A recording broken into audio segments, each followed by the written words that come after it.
His healing arms. The time had come for me to leave those loving arms of God and proceed with my life. The first question is, am I really ready? Have you guessed what my heartbreak was, the passing of my beautiful golden retriever, Nikki? She was so young, loving, fun, and the joy of my life. When she passed away in 2012, she took my heart with her.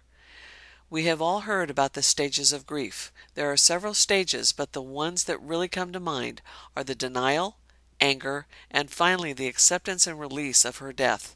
Remember when in October 2011, my girl was diagnosed with lymphoma and not expected to live more than a couple months. I just couldn't believe it. I was shocked and stunned.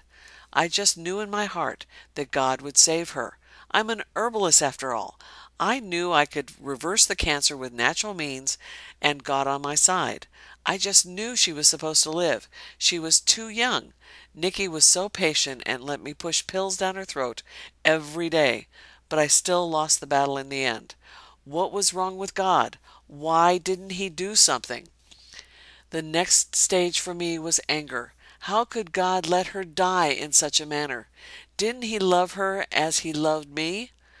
Then I realized towards the end of her time that I was angry at her. How dare she leave me alone? What would I ever do without her? During her illness and after her death, I became almost a recluse and didn't want to be around anyone. I wanted to just dwell in my sorrow. At that moment, God reached down in the depth of my sadness and held me tight. When I was strong enough, he led me back towards the light in my life. He gave me this verse to encourage and to show me it was time to get connected again. The word says, "If you'll hold on to me for dear life," says God, "I'll get you out of any trouble. I'll give you the best of care if you'll only get to know and trust me. Call me and I'll answer. Be at your side in bad times. I'll rescue you, then throw you a party." I know that Nikki's passing devastated me emotionally for a long time, but not every death I have experienced was that intense.